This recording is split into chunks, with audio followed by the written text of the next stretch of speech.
Welcome back, everybody. We have some interesting topics tonight. This episode is going to feature what sadhana is, how sadhana can help people and relieve spiritual and physical ailments, how basic processes can make us stronger, how to create a sadhana, and the science behind sadhana and what are siddhis. We are going deep, folks. A bump in the night, a ferocious fright. You grab your oracle cards, the Ouija board, and knock at the door. You've heard this before. Welcome to High Strangeness with your host, Sadhu Da and Sifu Aman Berry, diving into all subjects spiritual, paranormal, metaphysical, answering questions from students and listeners, and providing expert discussions on varying topics pertaining to high strangeness. Nina asked, Okay. what? I just can't believe I actually have viewer questions. I'm having an existential crisis. But go ahead. Go ahead, Nina. Yeah, it's great. Nina asked, what does it mean to transmute someone's karma? That's a really good question, Nina. You got me at the perfect level for this. This isn't an infused joint. Oh, jeez. All right. Okay. Nina, good question. So there are a couple different levels we can look at this from, right? In order to understand this from the Vedic standpoint, we're probably going to have a background that most viewers do not have. So I'm going to be very sporadic in my explanation, and I won't be all elitist using terms. Maybe I will. Maybe I'll mention that a little bit later, but I want to make this understandable. The most accessible understanding of transmuting karma, when it's usually talked about in Western cultures, is the taking of our maybe what could be considered so-called negative qualities, and through a process of inner alchemy, refining ourselves. There's a legend about the alchemist's stone, or the philosopher's stone. In alchemy, what is actually being transmuted initially is our own consciousness. It's the same thing with Qigong and sadhana, which we're going to talk about later. To transmute one's karma would be to evolve one's consciousness to a higher level. And that is done through the process. If we're going to explain it in Western terms, you have to reduce inflammation in the body. You have to release subconscious stress and trauma that has been held on to for years, so that like if we're holding on to a lot of trauma energy or a lot of negative thought patterns or a lot of anger, it's like two fists like fighting each other, right? We're doing this in our own unconscious mind, but the effort that is required to do this will tax and tire our body. When a pinched nerve. Right.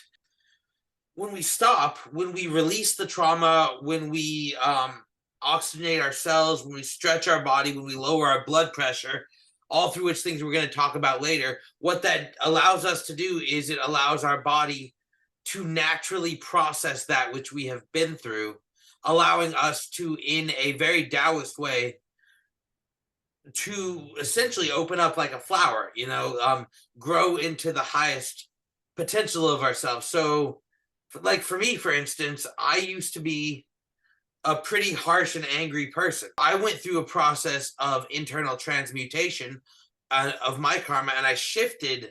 I guess you could, if we're getting really esoteric, you could say I shifted my timeline.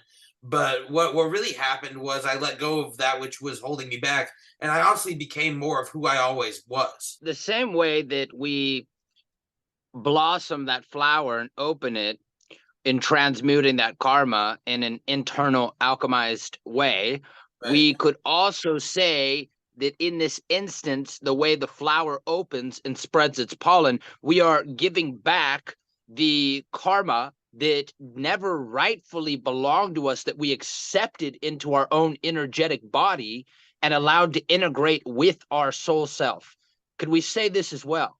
Through the misuse of others' free will, we can sometimes imprint karma onto other people's in negative ways, or it can happen to us. Some of that effect, some of that charge that has been imposed upon us, something does need to happen with that charge. So I don't know how deep we want to talk about this, but there are a couple ways you could approach that. You have the magical way, you have the hypnotic way, and then you have the esoteric Taoist way, right? The magical way would be do like an energetic reversal ritual per se. Then we also have the hypnotic approach where it's done through creative visualization, like you visualize taking all the stuff that is not yours and putting it back where it belongs. And there is some blend over to the first mentioned one. And then the Taoist approach would be to take everything, throw it to the cosmos, and receive the healing cosmic light back, and let everything settle naturally. That's what I tend to do more nowadays.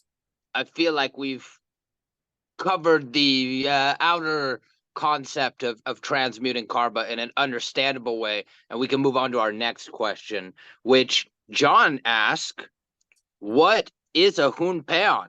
I could explain it poorly, but I think that should be you. Yes, to answer your question, John, what a Hunpeon is, it comes from the 14th century traditions. Back in the story of Kunpen, we had a general, this Thai general, who also created the very first Kuomintang. We'll get into that later. But this general was known for defeating an entire army of Hunpeon. This is one of the early mentions of it. It's an animistic form of magic that I would say Wiccans and pagans and chaos magicians alike, and people that practice more in the occult path would refer to the terminology servitor or egregore. And if we get into mystical Judaism and Kabbalah, we would be talking about a golem. Now, this is an infused object with not just intent and magical energy, where it differs. I would say it's more closely related to a golem specifically. And the reason why I say that is because with a golem, a lot of the lore tends to describe this as a being that can move on its own or create and induce phenomena on a measurable scale. And when we're typically talking about a servitor or an egregore within other traditions, we're talking about kind of like a focused mental state that has crossed over into the next dimension with the charge of a specific intent. So it can kind of align things more in rapport with you, such as manifesting more wealth or more protection. And the more hyper focused you are on a visualized image of this egregore or servitor, the more that it can kind of interact, but it's directly with your own subconscious mind. What we're traditionally doing when we're making a Hunpeon is that old farmers would have these, and they were meant to be deterrents for bandits, and they were meant to be likened to like a scarecrow scaring away birds from the crops. They were protectors of the home. Much similar to a brownie, if you're familiar with Fey terminology. So this was a keeper of your home, and it would keep it in order. And all that you had to do was say kata to activate its power. The power would last for about 24 hours. This is the charge that it carries while it's not in its dormant state. And then you're able to give it offerings, which further empower and give it workable energy that's tangible within this physical reality. And the results are quite amazing. I have a student of mine who went out of town on vacation and told her Hunpeon to guard the home. And her camera tripped the sensor while she was gone. And on camera, you saw a solid black shadow walking back and forth as if it was a patrolling guard right in front of the back, right in front of the back door and right in front of the front door. And it happened twice and was seen on camera, where it patrolled back and forth and then it was gone. And when she asked me about this, I said, well, you told your Hunpeon to protect and guard over your home while you were gone. She says, yes. I said, okay. What you saw was a manifestation of what it was actually doing. These can be made in different ways and functions. Most commonly is with the energy, usually from a high-level master, a Jarn, Lucy, or a monk. this has more juice than your average occultist making one. They can be a little bit more intricate with the spell work and all of the little bits of ingredients that have their own inherent magical properties.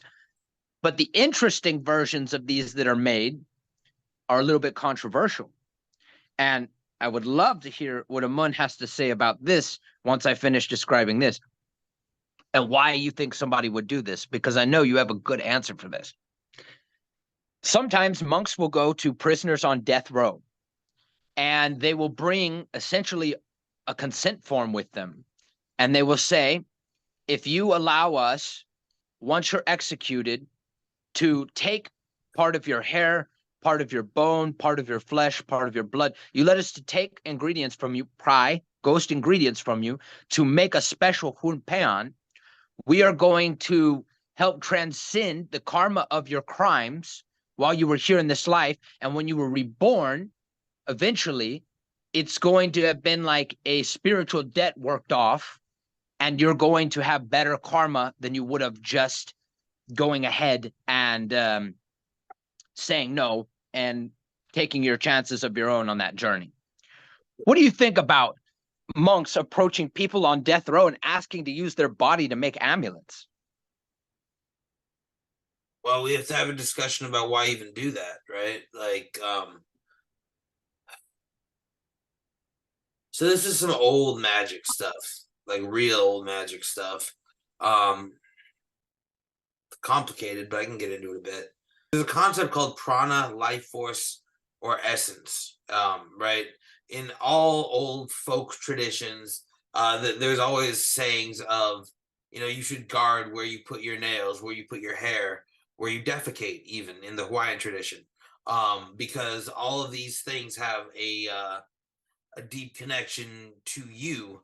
In this instance, though, it would not be used necessarily to influence the person per se. It's actually a very creative use. So prana would be very intense because the person in that state would be in a